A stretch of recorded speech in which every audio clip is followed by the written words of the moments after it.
สนมีเฮาสองโศกสตาให้เฮาพบหาเฮาได้อยู่ด้วยกันผ่าปัญหามากมายหลายอัน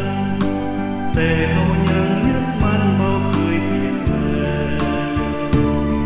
นานๆเพียงใดเฮาก็ยังมันจะบ่ยอมพัดพรากจากกันเจอปัญหาครั้งใดเฮาสู้ไปบ่ไหววันเพื่อชีวิตของเฮาให้มีความหมายสุขสันต์ในโลกใบนี้ขอเฮาอย่าพรากจากกัน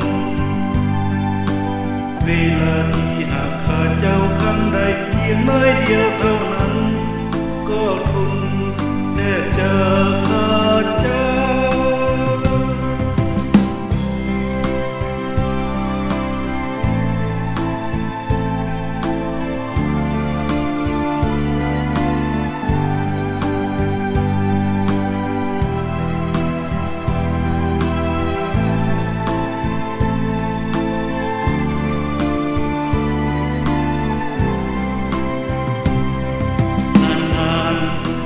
ใดเฮาบ่ยังมัน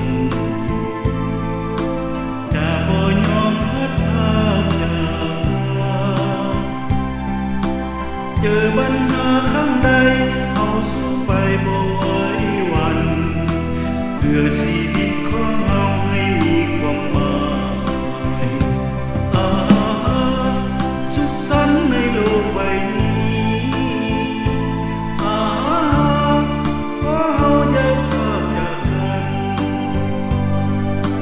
เวลาที่หากขาดเจ้าครั้งใดเพียงน้อยเดียวเท่านั้นก็ทน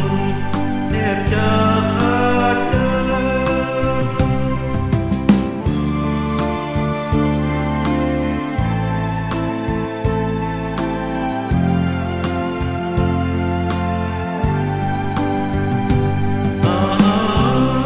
ขอให้หักเฮายืนนา